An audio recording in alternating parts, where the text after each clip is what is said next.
Shalom Bapak Ibu Saudaraku yang dikasihi oleh Tuhan. Salam sejahtera bagi kita. Salam semangat, sehat-sehat selalu. Bapak Ibu, eh, firman Tuhan yang ingin kita renungkan pagi hari ini, saya mau lanjutkan yang beberapa hari yang lalu, yang renungan yang saya bawakan mengenai hati hamba, ya, sikap hamba. Karena ada pertanyaan, kenapa kok hamba itu harus bukan pemilik, tetapi malah pengelola atau pengawas? Karena seringkali kita bilang pada orang, kamu nggak ada rasa memiliki, jadi harus memiliki gitu.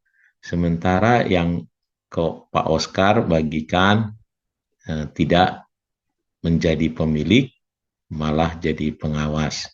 Nah, mari kita lihat dulu saudaraku, ya. Ini menjadi pokok bahasan kita.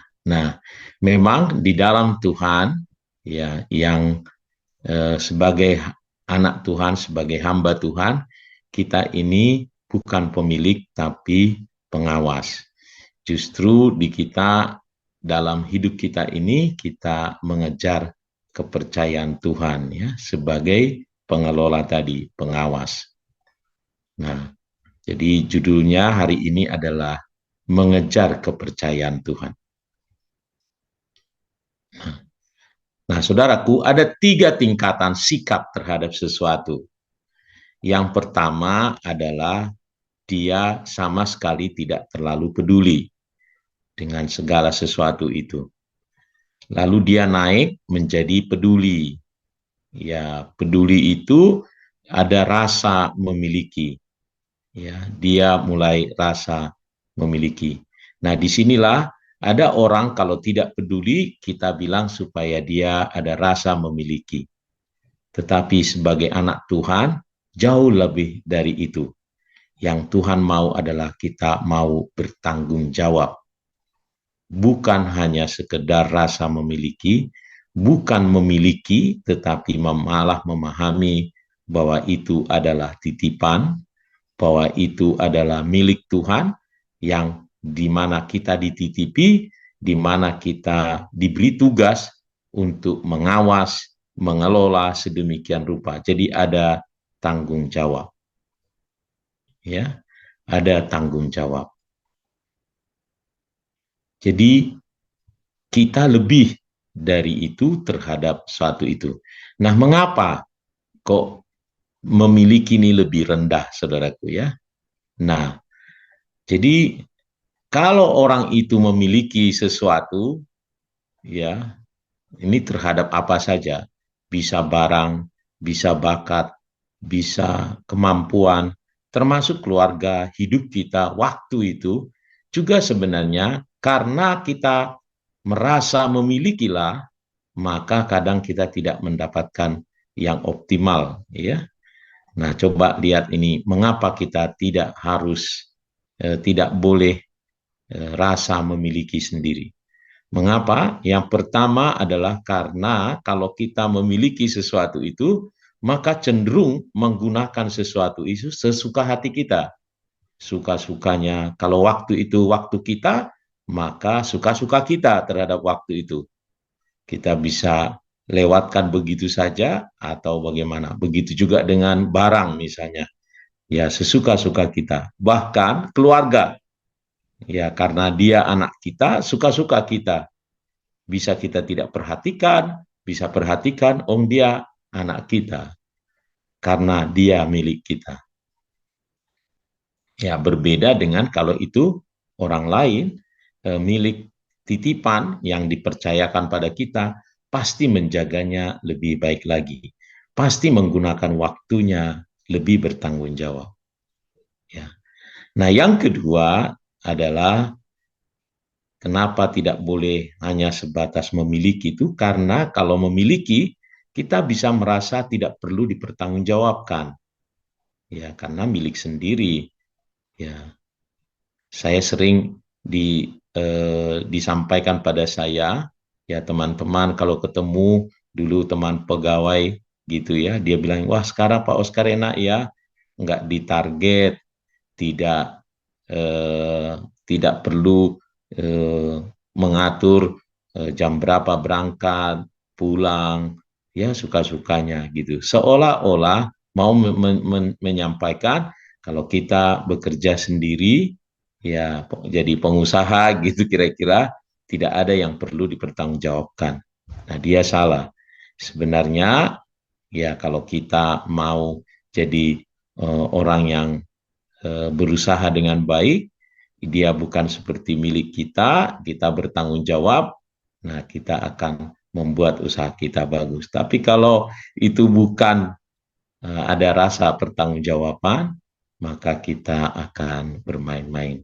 Ya. Nah, yang ketiga adalah sesuatu itu akan bisa hilang atau habis begitu dan tidak ada rasa bersalah. Jadi tidak akan masalah karena itu milik kita gitu. Nah, dan di situ yang menjadi tuan adalah kita dan Tuhan bukanlah tuan kita. Kitalah yang menjadi tuan akan sesuatu itu. Ya, dan yang repotnya yang terakhir adalah kita tidak akan pernah puas. Ya, kenapa? Karena rasa memiliki itu akan ada rasa yang lebih lagi ya.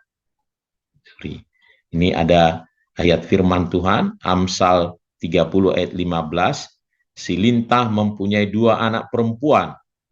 Ya, namanya untukku, satu lagi adalah untukku. Karena katanya di sini ada 3 hal yang tak pernah akan kenyang. Ya, bahkan ada 4 hal yang tak akan pernah kenyang itu. Ya. Dan 4 hal yang tak pernah berkata cukup. Jadi dengan rasa memiliki tidak akan pernah ada kebahagiaan, tidak akan pernah ada rasa cukup. Jadi kita tidak boleh memiliki sesuatu. Nah, mengapa saudaraku? Karena memang segala sesuatu adalah milik Tuhan. Inilah arti hamba. Kalau hamba tidak memiliki apapun, semua adalah milik tuannya. Ya, firman Tuhan katakan, bumi serta segala isinya adalah milik Tuhan. 1 Korintus 10 ayat 26. Mazmur 24 ayat 1 sampai 2, bahkan ini dinyanyikan oleh Daud selalu, Tuhanlah yang empunya bumi serta segala isinya, dan dunia serta yang diam di dalamnya. Saudaraku, Raja Daud, dia memiliki banyak hal, tetapi dia mengakui, dia berkata, Tuhanlah yang empunya bumi. Dia menyadari bahwa segala sesuatu adalah milik Tuhan. Nah, jadi Bapak, Ibu, Saudaraku yang dikasihi oleh Tuhan, hamba itu bukan pemilik, tetapi pengelola. Lalu apa yang kita kejar? Yang kita kejar adalah kepercayaan Tuhan. Ya, akan tugas, akan segala sesuatu. 1 Korintus 4 ayat 2 berkata, yang akhirnya dituntut dari pelayan-pelayan yang demikian ialah bahwa mereka ternyata dapat dipercaya. Jadi yang dituntut dari hamba Tuhan adalah dapat dipercaya akan segala sesuatu yang Tuhan percayakan itu, yang Tuhan titipkan itu. Dan firman Tuhan katakan, Lukas 16 ayat 10, barang siapa setia dalam perkara-perkara kecil, ia setia juga dalam perkara-perkara besar. Dan barang siapa tidak benar dalam perkara-perkara kecil, ia tidak benar dalam perkara-perkara besar. Lalu disampaikan, kalau dia setia dalam perkara kecil itu, maka ia akan diberi tanggung jawab dalam perkara besar. Jadi, Bapak, Ibu, Saudaraku yang dikasihi oleh Tuhan, jabatan, bakat, keahlian, uang, atau harta benda lainnya, bahkan segala sesuatu adalah kepunyaan Tuhan. Semua itu dititipkan kepada kita untuk dikelola, dikembangkan dengan tujuan untuk memuliakan nama Tuhan kita. Kita bukanlah pemilik.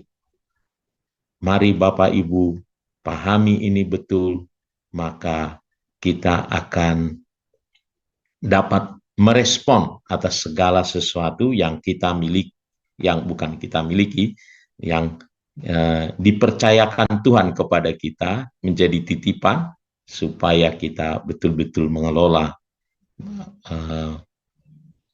menjaganya, mengembangkannya sedemikian rupa. Karena suatu saat kita akan dimintai pertanggungjawaban. Ya, suatu kali, saudaraku, saya makan bersama hamba Tuhan, lalu saya membayar dia. Saya bilang, saya yang bayar. Oh, nggak usah Pak, ini aja katanya. Lalu saya sampaikan, sebab uang Tuhan yang ada pada saya lebih besar daripada uang Tuhan yang ada padamu. Jadi kita pakai yang ini dulu. Dia kaget, saudaraku ya. Nah, kita harus belajar betul memahami segala sesuatu yang kita punya ini, yang bukan kita punya tadi, yang Tuhan titipkan buat kita, Tuhan percayakan buat kita, bukan milik kita, tetapi milik Tuhan. Itu membuat kita akan responnya akan baik. Kita adalah hamba, Tuhan mau kita naik kelas, bukan